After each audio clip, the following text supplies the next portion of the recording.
All right, so Alan's up first with the National Intelligence Council.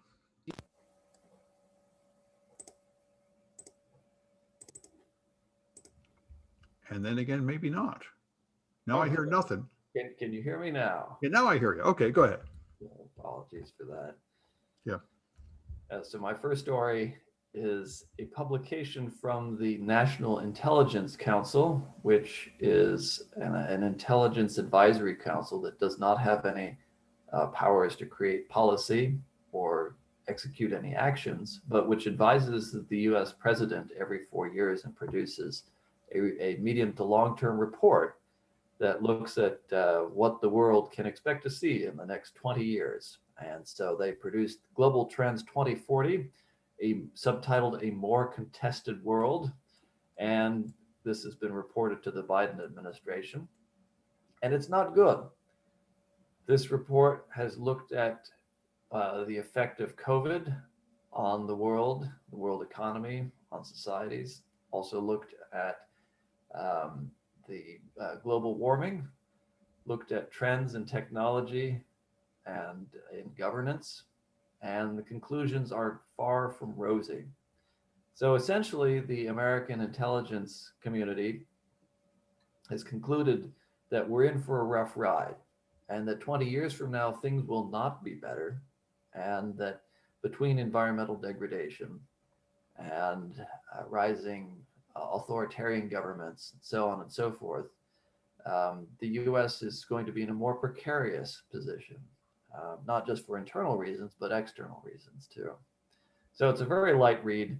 This report's only 142 pages long, but it sounds like those within the intelligence agency are expecting a more contentious world and a more dysfunctional world. Something for everyone to look forward to. So we will live in interesting times. We certainly do. The environmental thing I saw recently is that the major ice shelf is about to be undermined. And they said this single object falling into the water will raise sea levels by like 3 feet. Yes, although my understanding is that these sea level rises will be unevenly distributed. That seems illogical.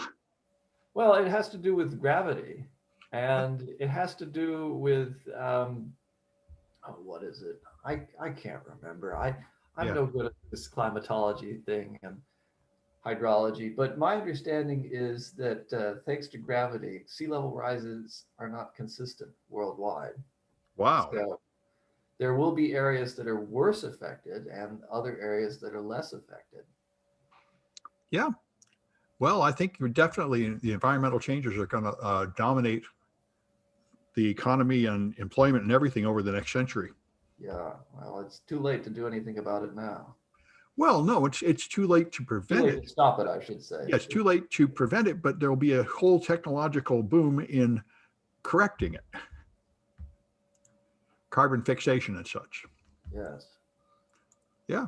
Anyway, all right. And then this one I got is a much smaller scale, but it's created a tempest all over Twitter. So EC Council, that makes the Certified Ethical Hacker certification, published this ridiculous survey about women in the field that was very insulting to them, that said, why did women, what according to you are the most common challenges faced by women? Only men can do the job, women can't handle this job, or women aren't encouraged enough. And you know, the women did not respond well to this on Twitter. They seemed to feel like these options insulted them. And so they complained and said, who wrote this survey? You guys are a bunch of idiots. And so they responded by just blocking everybody that complained. And then it took like 18 hours before the head of the company apologized and started reaching out to people and gave a sort of traditional non-apology apology and just sort of dug in deeper and deeper. And this is like the 10th scandal of EC Council. They've had a terrible reputation from the beginning. They started out with all their material stolen, and the only reason EC Council exists, as far as I can tell, is that the US Army likes their certs. Everybody else laughs at their certifications. Anyway, so it's been kind of hilarious to watch them make complete fools of themselves. And I must say, all the part of the security community I follow is very strongly in favor of these women and sympathetic to them complaining. Then the Well, last, what I don't get is that EC Council is owned by Pearson. is it now? I think it must have got bought by somebody. Yeah, well, it's owned by Pearson, has been for a couple of years now, and you'd think that being part of a multi-billion-dollar publishing empire would actually change their corporate governance and make them slightly more, I don't know, responsible. Well, maybe this scandal will have some effect. It seems like they kind of remind me of Uber, where they have this guy at the top that just is like tone deaf and screws everything up, and they kind of need to push him out, Yeah. a VC or something. Anyway, it's made for the usual tempest all over Twitter. I forget the EC Council exists until they say or do something stupid, and then I'm like, Right? yeah, they're an org again. About 8 years ago, we had a cybersecurity, we had a training event at the college, and somebody brought in EC Council. I think this guy, Bavisi, the CEO, to like give a talk, and it was the most condescending, pointless talk. It was like introducing you to the concept of choosing a password or something. It was incredibly trivial and weak and embarrassing to listen to. And it was just, they just do so many things wrong. It's amazing how far they've gotten. Anyway, then we got a Lego gamer. Oh yeah. From Roblox, this woman managed to infiltrate the White House press corps with a totally awesome social engineering hack where she essentially claimed to be part of a news outlet that doesn't exist. It's called White House News. And at one point, I think she claimed to be with the Daily Mail as well, which she wasn't. But this was good enough. She she actually managed to get herself a press pass and got into the press pool at the White House, having built up like a series of online accounts, and that the that various White House advisors follow and stuff like that. So completely fictional, not a reporter. Yeah. And it exploits, I think, COVID, because since they limit the number of White House reporters, they're allowed to proxy questions from other people. So it's Right. not even like anybody got a chance to look at her and say, wait a minute, I never saw you before. How could you have risen to the level of being a famous White House reporter without any of us even knowing what you look like? Right. So I thought that was pretty entertaining. There's been a few of these. Yeah. And they definitely demonstrate the vulnerability of our system. Yeah. And hey, look, we got another woman hacker. Well, they don't even know it's a woman, do they? Like, actually, that's a good point. I mean, I she's suppose hiding her identity completely, because this is probably terrorism or some god awful crime, I suppose. Mm-hmm. Yes. Yep. And Irvin's got grocery stores with an inaccessible website. This I put in here because of the whole ADA shenanigans. We talked about this before. So Winn-Dixie, a grocery store, also has a pharmacy like other grocery stores around here. And they won the appeal that that it's okay for them to have a site that isn't ADA compliant. Apparently, the person who sued them is blind and uses a reader, and tried to get to the grocery store to order their medicine and whatnot, and it wasn't ADA compliant. Sued. That person won, but then they appealed it, and it reversed. It is okay for them to not have ADA compliance. And I see here in 2019, they ruled that Domino's did violate the ADA by not having their pizza app ADA compliant. Right. So it's very unclear whether you have to do this or not. Yes, it is very unclear, and now it's all over the place. So the Western circuit where we are, our stuff does have to be ADA compliant. But where this case happened, which was Winn-Dixie's in the South, I think.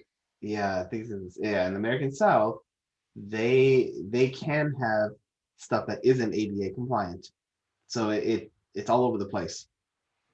Yeah, that's the kind of uncertainty businesses hate. Yep. Yep. So, businesses will probably more than likely err on just making everything ADA compliant. Which is not a bad thing to do anyway, in general. Right. It's not. But for those in the South, they don't have to because of this. So it's just all over the place. Yep. I wondered, after you said my site didn't pass an ADA compliance test, I was thinking, all the only images on my site are screenshots. And there is a description in the text of the screenshot every time. So I think I could just run a script that added like alt text equals screenshot to every image and suddenly be ADA compliant in both passing the test and reality. But anyway. Yeah. Anyway, so all right. And Kaitlyn's not with us. So we'll go back to Alan with the FLoCs. Yes, FLoC, which stands for Federated Learning of Cohorts, is Google's new experimental advertising technology. Yeah. Google has, at least a little bit in the news lately, tried to sound like it's getting more serious about privacy and that it's interested. I heard they were going to give up tracking ads. Yeah. But it's not that simple. No, not at all. That's because they've got something better. And that's Federated Learning of Cohorts, or FLoC, which I think is designed to not roll off the tongue. And according to the EFF, the Electronic Frontier Foundation, which, as we now know, is the only major privacy organization that's not hypocritical. No thanks to ACLU. Well, nobody's perfect. They probably did something certainly bad not. Yes. Thanks to EFF, they've exposed this, and FLoC is in a limited trial currently, and it's being tested on unsuspecting users of the Chrome browser. Which is what Google keeps doing. They keep slamming people into stuff without telling them. Yes, which, kind of calls into question the way Google operates, but no, apparently it's not a problem. I'm sure somewhere in the EULA, we signed away the right to be informed properly of this. So the way this works is that Chrome may or may not be enrolling you in this FLoC program. And the only way to opt out, so to speak, is by disabling third-party cookies. So we're not that far away from cookies after all. Mm-hmm. Of course, if you do disable third-party cookies, oftentimes that breaks websites. So you're kind of stuck in a tough spot there. And what this FLoC does is it organizes users into what are called cohorts. And these cohorts are composed of tens of thousands of users, groups of tens of thousands of users. And then these users are characterized by Google, which then allows Google to sell targeted advertising or targeted advertising services to their customers, their advertisers. Now, Google claims that this system allows the users to maintain their anonymity and that anything that's public that might be compromising or invasive of privacy is obscured by the system.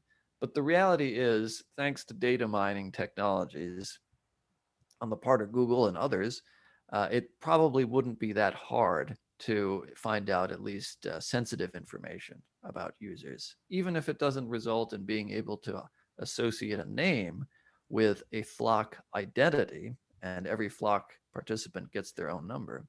At least it would be possible to know if somebody's going to sensitive websites, and that could very easily be used to target them in advertising, and worse, potentially.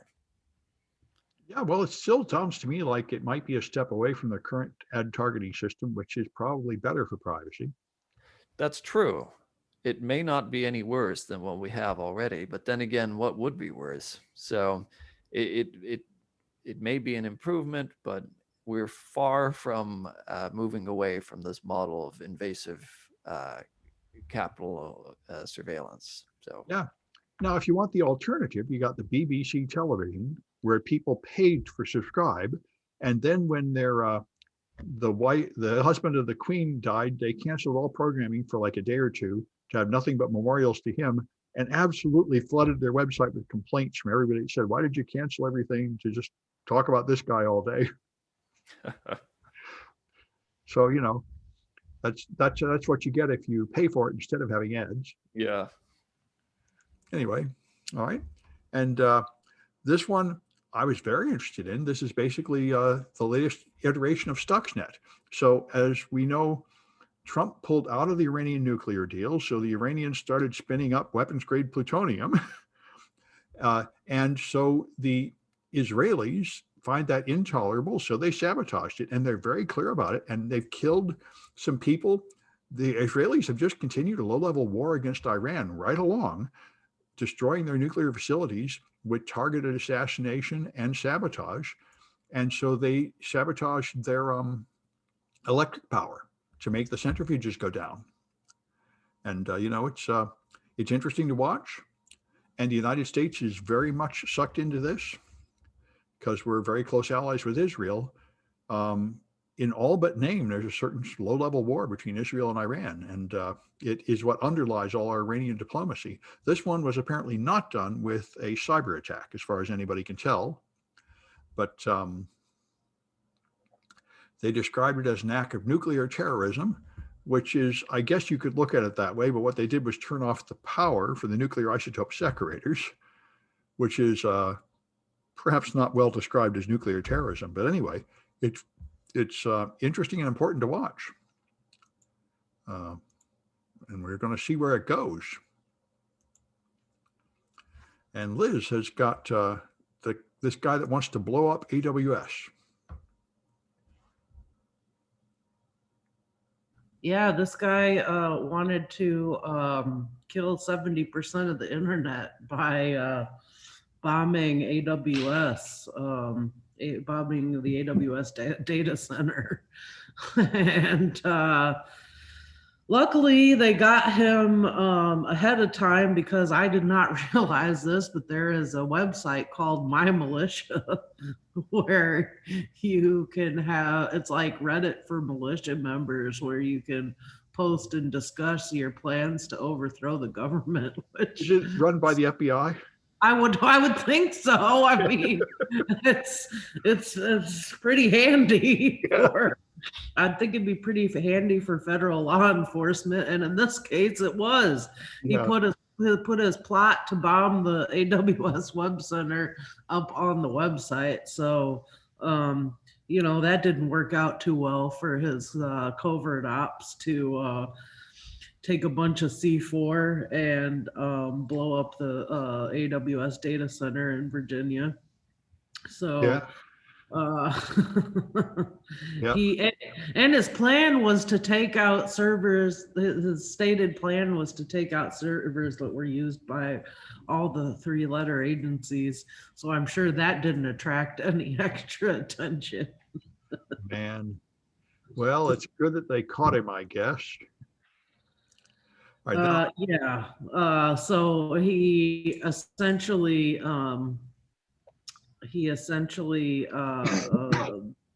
the FBI agents posed as the C4 peddlers, where he could get the explosives from, and they met him, and then they found out that he found out that they were not really explosives salesmen, so they were actually FBI agents. So.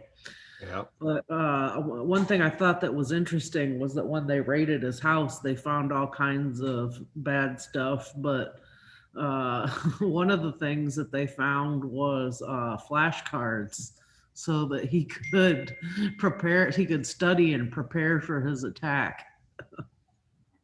Yeah. So, Irvin, are you still with us? Looks like you're having technical troubles. I'm here.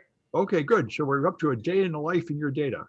Yeah, so Apple is releasing this app tracker update to iOS, and the way that they're doing it is by releasing this PDF that I put in here, this app tracking transparency thing. It just explains how ad tracking works? Yes, it explains how this app tracking transparency will work in iOS 14 and forward. Now, so Apple is supposedly doing something about tracking. This is it. And this is it. And so what's your impression? Does it sound useful? It's gonna be, it seems like, at least my initial reaction to it. It seems like they're trying to take a page out of Windows Vista and telling you, hey, this app wants to do this. Do you want to allow it? And then again and again and again every time it asks. Oh man. And I wonder if Google's FLoC is an attempt to evade this or what? I'm sure it is. I know Snapchat was trying to evade this.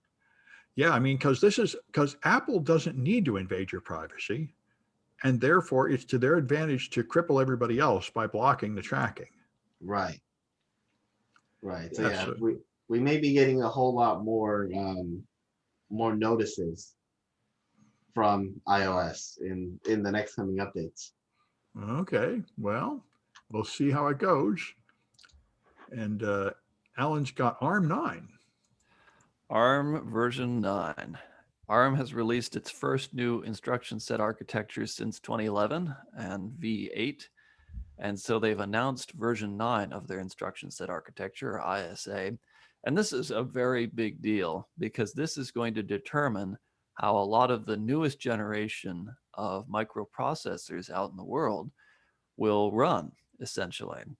In fact, ARM estimates some 300 billion microprocessors will be created using this instruction set architecture.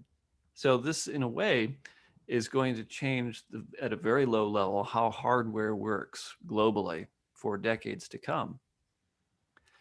And there are some major changes in ARM version 9. Maybe not quite as big as when ARM announced version 8, in which they transitioned to a 64-bit architecture. But there's still some very significant changes between version 8 and version 9, including the incorporation of more machine learning, artificial intelligence technology, more efficient processing of data, some improvements to security, and greater processing efficiency. So they packed quite a lot into this new ISA. And with the security in particular, they've done some interesting things with what they're calling the confidential compute architecture, or CCA. And what they've done with this, and it's not exclusive to ARM, by the way, this is a trend happening in processor design, or I should say instruction set architecture design elsewhere too, is that they've created something called realms, which are sort of like containers, as I understand it. And so you have this realm manager, and then within this realm manager, you have, or on top of this realm manager, you have these quote unquote containers, processes, things like operating systems, middleware, and apps that are containerized and segregated from each other. And this presumably is implemented somehow in memory.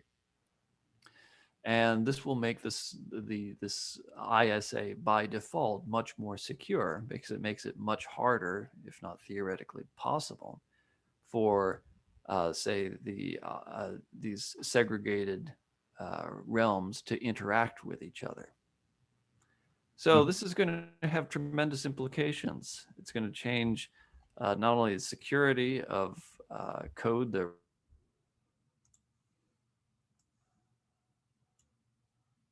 Yeah, you there? I think we lost your audio. This is why we need an infrastructure bill. Exactly. Yeah, looks like, all right. Well, anyway, that's interesting. I didn't know there was a big change in ARM, but ARM is really coming. Mm-hmm. Anyway, Alan may reappear. And I'll go on to Signal. This one I thought was very interesting. Moxie Marlinspike made Signal, and Signal is the very secure cryptographic private chat app. But now he's decided to add cryptocurrency payment inside Signal using some strange cryptocurrency platform, the mobile coin, which I hadn't heard much about. So it's not one of the top 10 cryptocurrencies.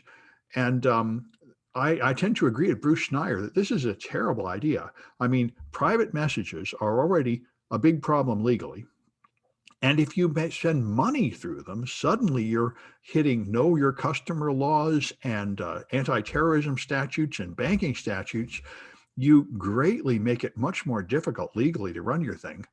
And this seems to be the sort of typical foolish idealism of the privacy advocates. I remember I used to be this guy like 40 years ago. I wanted to implement public key encryption when I saw it. And I said, this is great. Everybody can have privacy. And then the evil government can't see what you're doing. And when I was like 19, that seemed perfect to me. But that no longer seems perfect to me. There are reasons why the government needs to check what you're doing and have search warrants and arrest people. And just hiding everything all the time from the government is not good. And hiding the flow of money from the government is really not good, and the government really won't tolerate it. So it is an unwise political decision, I think, to add money transfer to an app that doesn't need it. Those ought to be two separate things because they're going to have to meet two totally different set of regulations. But anyway, that's what Signal's going to do. And so we'll see where it goes. My wonder is how, if it really will take off, or if this is just one of those features like Twitter's fleet that nobody's touching.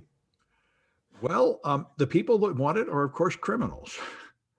That's the problem. I mean, not just criminals, though. What's that? Not just criminals, though. Criminals, but if you take other things like Tor, it's 99% criminals. I mean, that's the problem. I mean, the people that need it are the criminals. The people that might sort of want it as a fashion statement are the privacy activists.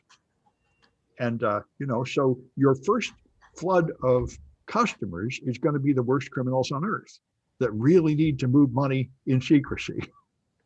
So just like Tor, you kind of wonder whether you're improving the world by adding this feature, but I guess we're going to see. Anyway, then Liz has got emissions testing companies. Whoa. Yeah, this is really cool, actually. So here in California, now this doesn't affect California, but here in California, you've got to get your cars tested for emissions every couple of years to make sure that they meet the current emission standards so you can get your registration. And that's the case in a lot of other states too. Typically there are really only a few companies that provide the computerized testing to various state agencies. And this company doesn't contract with ours here in California, but they do contract with 8 states for their inspection stations. So Connecticut, Georgia, Idaho, Illinois, Massachusetts, New York, Texas, and Utah are all of their systems are messed up right now because this third-party provider has been hit with ransomware. Mm-hmm. So pretty neat.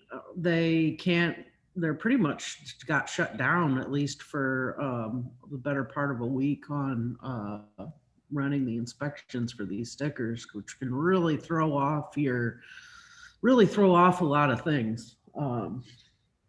Yep. So it's I just realized those companies are on they're gonna die out soon. Because of the electric cars? Yeah. Well, we won't need to do smog inspections with electric cars. I would think so. That would be nice. Yeah, it'll be interesting to see what happens with that, but definitely messed up. They don't know if there's been any PII leaked so far or anything like that, but pretty interesting. Yeah.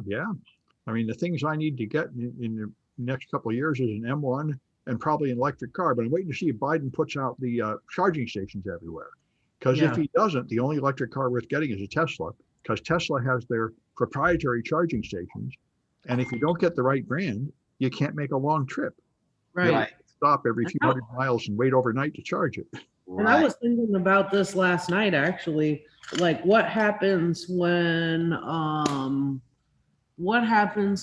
your power goes out for like a week at a time, like when we have rolling blackouts here in fire season. How does that work? Mm-hmm. That'll be another issue. You know what I heard years ago, which somehow did not happen, was that the charging stations would not charge the battery. They would just trade your batteries with charged batteries to make it fast, and then take yours and charge. That would be very sensible, but so far it's not happening. And there's like multiple different proprietary incompatible charging plugs going out there. So you can't go to a Tesla station with a non-Tesla car. The plug won't fit and all that stuff. Yeah, you need some converter, and I think Tesla gives you a bag of various different adapters.